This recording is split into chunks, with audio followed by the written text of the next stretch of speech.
प्रिय विद्यार्थियों, एटीएस बानसूर की मैथ की ऑनलाइन क्लास में पुनः आपका हार्दिक स्वागत है। कल हमने पढ़ा यूनिट 16.1 के क्वेश्चन नंबर 8। आज मैं क्वेश्चन नंबर 9 के ऊपर चर्चा करूँगा। एक कमरे की लंबाई आपको 10 मीटर दी गई है। एक कमरे की चौड़ाई आपको 8 मीटर दी गई है। एक कमरे की ऊंचाई आपको 6 मीटर दी गई है। आपको कमरे की लंबाई, चौड़ाई और ऊंचाई दे रखी है। अब आप लोगों से पूछ रहा है कि उस कमरे में अधिक से अधिक यानी मैक्सिमम अधिक से अधिक कितनी लंबी छड़ रखी जा सकती है, यानी कितनी लंबाई की छड़ रखी जा सकती है। तो यहाँ से कन्फर्म हो गया, घनाभ के विकर्ण की लंबाई निकलेगी। इजी वे में अपने आप सवाल हो जाएगा। कमरे की लंबाई, चौड़ाई और ऊंचाई निकाल दीजिए। घनाभ के विकर्ण की लंबाई,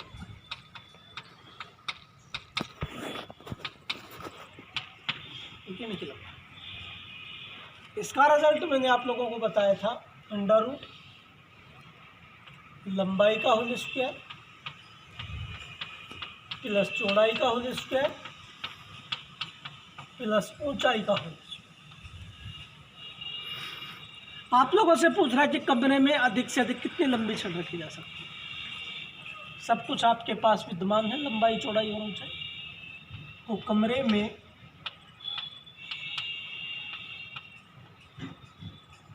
में अधिकतम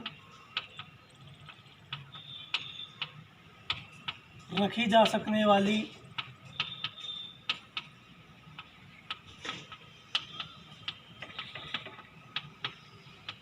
छड़ की लंबाई वर्ग अंडर लंबाई का होल स्क्वायर प्लस चौड़ाई का होल स्क्वायर प्लस ऊंचाई का होल स्क्वायर अंडर कमरे की लंबाई आपको 10 दे रखी है। लंबाई की जगह मैंने 10 रखी। चौड़ाई आपको 8 दे रखी है, 8 रखी। ऊंचाई आपको 6 दे रखी है, 6 रख दिया। इकाई किस में है? मीटर। अंडर 10 को 10 से गुणा करेंगे, 10 × 100। 8 को 8 से गुणा किया, 8 × 8 = 64। 6 को 6 से गुणा किया, 6 × 6 = 36 मीटर बराबर 64 और 36 100 और 100 200 अंडर रूट 200 मीटर। आप लोगों को 200 का वर्गमूल प्राप्त करना है। अब भाज्य गुणनखंड में तोड़ दीजिए इसको। 200 का आप लोग क्या लिख सकते हैं? 100 × 2 मीटर। बात हम वर्गमूल की कर रहे हैं। 100 का वर्गमूल 10 आ रहा है, बाहर निकाल दिया 100 को, 10 आ गया। 2 का नहीं आ रहा है तो 10 अंडर रूट 2 में। यही आप लोगों से जो ऑप्शन पूछा जा रहा था। अतः कमरे में अधिकतम रखी जा सकने वाली जो छड़ की लंबाई निकल के आई, वो निकल के आ गई 10 अंडर रूट 2। बहुत आसान चलिए नेक्स्ट अगला क्वेश्चन।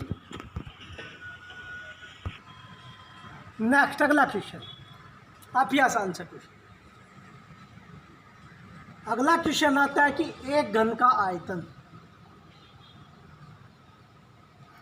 घन का आयतन आपको 512 घन मीटर मिला। आपसे घन की भुजा पूछी जा रही है। हम लोगों ने एग्जाम्पल में काफी कुछ पढ़ा था। घन का आयतन दिया गया है तो संबंधित जो आप लोगों को दी गई आकृति है उसका आप लोग उठा के रिजल्ट लगा दीजिए। अब घन का आयतन दे रखा है तो घन का आयतन का रिजल्ट हम बहुत अच्छी तरीके से जानते हैं। घन का आयतन का रिजल्ट भुजा क्यूब होता है। गौर कीजिए, लगाइएगा, भुजा अपने आप आ जाएगी जो आपसे पूछी जा रही है। घन का आयतन, घन का आयतन बराबर भुजा। घन का आयतन, घन का आयतन आपको 512 दे रखा है। आयतन की जगह मैं कितना रख दूंगा, 512 बराबर आ गया भुजा की। भैया आप लोगों से घन की भुजा पूछी जा रही है। भुजा क्यूब को हम लोग घनमूल प्राप्त करेंगे तो भुजा आ जाएगा। आपको 512 का घनमूल प्राप्त करना है। 512 का घनमूल मैंने आप लोगों को बता रखा था, घनमूल में 3 संख्याओं का जोड़ बनता है। रफ कॉपी में आप लोग भाज्य गुणनखंड विधि से 512 के टुकड़ा कर लीजिए। देखिए रफ कॉपी का काम है 512। 2 का भाग जा रहा है, 2 दूनी 4, 1 बच गया, 2 पंजू 10, 2 छः की 12। 2 का जा रहा है, 2 एकम 2, 2 दूनी 4, 2 अंठा 16, 2 छः की 12, 2 चौका 8, 2 तिया 6, 2 दूनी 4, 16 दूनी 32, 2 अंठा 16, 2 चौका 8, 2 दूनी 4 और 2 एकम 2। ये हो गया 512 का घनमूल प्राप्त। 3 संख्याओं का जोड़ा बनता है। गौर कीजिए यहाँ पे भाज्य गुणनखंड रफ कॉपी का काम है। एक आपके पास 2 का जोड़ा बन गया, एक 2 का जोड़ा आपके पास ये बन गया, एक 2 का जोड़ा आपके पास ये बन गया। मल्टीप्लाई करेंगे, गुणा करेंगे, 2 दूनी 4, 4 दूनी 8, तो 512 8 का क्यूब है। तो 512 को मैं क्या लिख सकता हूँ, 8 का क्यूब बराबर भुजा।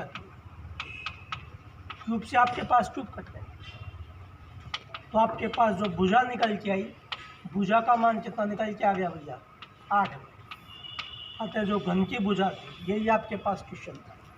अतः जो घन की भुजा थी वो आपके पास आ गई 8 मीटर। इससे अगर वो आगे पूछ ले कि घन का संपूर्ण पृष्ठ का क्षेत्रफल क्या, आप लोगों से बुक में क्यों यही पूछा है, संपूर्ण पृष्ठ का 6 भुजा स्क्वायर लगा दो। एनीवन कैसा भी क्वेश्चन हो, जैसे मत बताइए। तो ये था आप लोगों के पास घन और घनाभ। 1-2 क्वेश्चन और बच गए, उन्हें हम लोग कल करेंगे। बाकी आप लोगों का 16.1 मैंने मैक्सिमम आप लोगों का एग्जाम्पल करवा दिए। मैक्सिमम इसके क्वेश्चन हो गए। आप लोग इन्हें रफ कॉपी में बार बार इन्हें निकाल के देखिए। नेक्स्ट हम लोग कल पढ़ेंगे। धन्यवाद।